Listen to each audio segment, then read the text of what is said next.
Hello, this is James from LLP, and today I'm going to be talking about the pitfalls or some tips and hints for doing Ludic language pedagogy yourself. So, some things to consider when choosing to do LLP. Is getting kids speaking good enough? From a CLT or a TBLT perspective, sometimes we feel that having students talking for 90% of the class is one of the better goals that we can have. So are you not just killing time? Is Johnny and Bobby and Sarah working together on a party plan that they'll never actually do useful?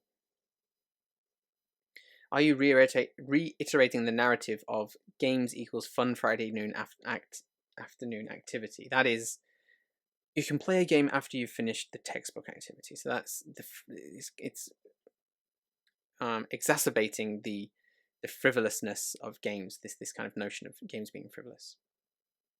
What is so special about student speech time? Literally that. Is that all games are good for? Getting students speaking. Think outside the box. What else can you do with games? Choosing games for students to play is not easy. We have written, me, Jonathan Dehaan, and Peter Hordekin, we wrote a paper about using games in 3 different contexts, and we all thought that teacher knowledge of games is paramount. If you're going to use games in the classroom, you really do need to know about games so that you can help out. And that goes down to micro managing rules or talking about games in the classroom, and also macro level of actually choosing a game for students to play. Games are hard for students to play. Cognitive demands of games are way too much for some or most students. Like playing One Night Ultimate Werewolf, it's a really difficult task, keeping in mind all the information of who said what, when, why, how, and then trying to do that in the second language. So yes, the cognitive demands of games are very high, which is why you need to slow down and have activities before and after gameplay to unpack the language that was used. You can't just give students a game and expect it to be played in English. Students almost scoff at you for expecting them to play a game in English. Like, what? There's no way, I can't do that. So the idea of games being frivolous, but also extremely hard at the same time, is a bit of a conundrum, isn't it? So I think we need to be on this side. We need to have, okay, games are hard, we need to have some solid structure around this gameplay. Some other things. Students are smart. They will be very impoverished utterances during gameplay. For example, in the game 2 Rooms and a Boom, the president is a particular character and he can be in the opposite room because there's 2 rooms. I noticed that students, instead of saying, oh, the president is in the other room, they'll just go, president, and point to the other room. So, not just students, but humans in general, they will find a shortcut to get around using the second language, if you like. So we have to think about how we can improve these utterances during gameplay. Games are fun as a negative, so not for studying but for enjoyment. Therefore, students don't see the necessity to speak in English while playing. Games are thought of as frivolous exercises by some students. This has been shown in Reinders and Zander, as well as other papers. Managing groups is difficult. Sending groups to other locations for recording, finding teachable moments for each group in post-task activities is exhausting as a teacher. You have to go around to each group and point different things out for them to work on. Keeping students on task throughout is also a very difficult task when playing games. Another thing, if you don't require it, some students will not do it. I'm going to test your speaking ability next week. Gets moderately good results. Whereas I'll play this, record what you say because we're going to analyze it, can result in bad results. That is, you need to be explicit with why students are doing certain things and what you're going to be doing. Again, this is harkening back to the idea of the gamification. You don't need to gamify if you're explicit and you say why the students are doing things and how that links to the course and their grade in general. Okay, now for some fun examples. These are some things that I've experienced playing games in the classroom. Post-play YouTube video watching with contextual information. So in my particular class, students will play games, then afterwards they will watch YouTube videos of native speakers playing the same game. And what I've noticed is that when students have this contextual information, that is, when they know how to play the game and how emergent the gameplay is, what things can happen, they can be really captivated by watching native speakers playing the same game. It's a gold mine-like nature of native speaker speech. They will be watching a game that they have just played, using as much English as they can, and then they watch a native speaker play the game, and they can go, "Wow, I want to use that expression. That's a fantastic way to say that. I really wish I could say that." So that, this idea of slowing down, playing the game, watching others play the game, it really gives them some more things, some more knowledge essentially for their next gameplay. It also opens up students for cultural analysis, like are they pointing, or are they saying naughty words, bad words? And again, it gives them some authentic input.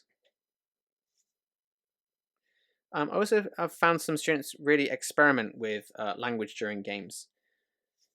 There's an example here that a student was the devil and he could only lie, and he couldn't say that he was the devil, but as a way to kind of a roundabout way of saying that he was the devil, he said, "Oh, I have a girlfriend," and everyone realized that there's no way he could have a girlfriend. Well, I don't know why, but this is just a joke. So, there's no way he's got a girlfriend, therefore he's lying, therefore he's the devil. So that's a really interesting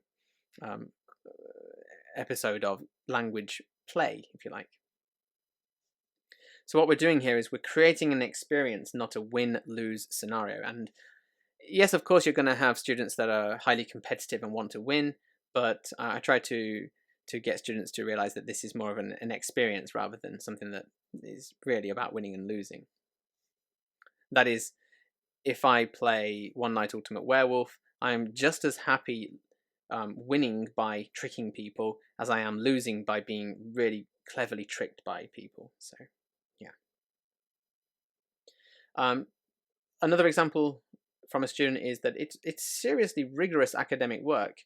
A student of mine said to me, "That's the most I've used my brain at this university," after completing a gameplay activity in my class. So he really understood that gaming is difficult, and it made his brain hurt. Another fun example is being a role model. So you can point out interesting phrases in YouTube videos, explain cultural elements, and you can also join in gameplay and show them how a native speaker does it as a native speaker, essentially. Seeing the penny drop. So this is an idea of learning rules in isolation. So they're learning the rules in the first lesson. They're having a very difficult time with the rules. They test play it.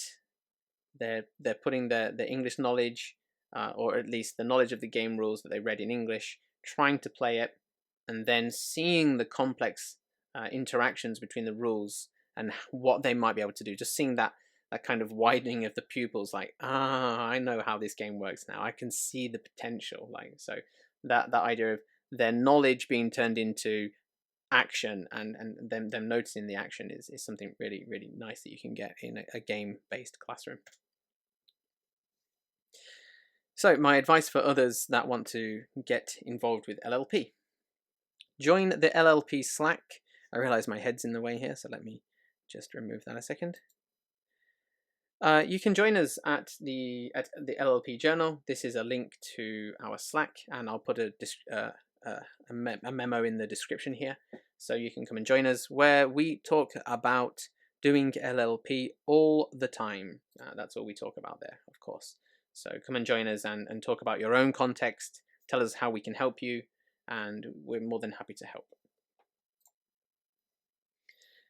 And finally, read the articles on LLP that are already in existence. We have 3 different articles. We have playgrounds, which are the kind of hypothetical, playful think pieces, and shorter experimental pieces called the playgrounds. We have walkthroughs, which walk through a particular LLP classroom. And we have articles, which are looking at the research and learning goals of LLP in classrooms again. So these are 3 papers that I have. Again, I'll link them in the description. And that's my Kotaba Rollers framework, which I just introduced. How to teach with the game Among Us, which is a popular mobile and PC game right now. And also the idea of teaching as vaporwave and how to slow down your teaching when you're doing things with games. So that is all from me today. There's my lovely green head. Thank you for listening. And if you have any questions, you can get in touch with me. Let me remove my head again. Not that one, that one. You can get in touch with me at Ludic Language Pedagogy on Slack, of course. You can tweet me at CheapShot, and you can email me here. So I'd love to hear from you. And if you want any more information, please join us over on the LLP Slack. Thanks for listening. I hope that was informative. And yeah, I hope to see you soon. Bye now.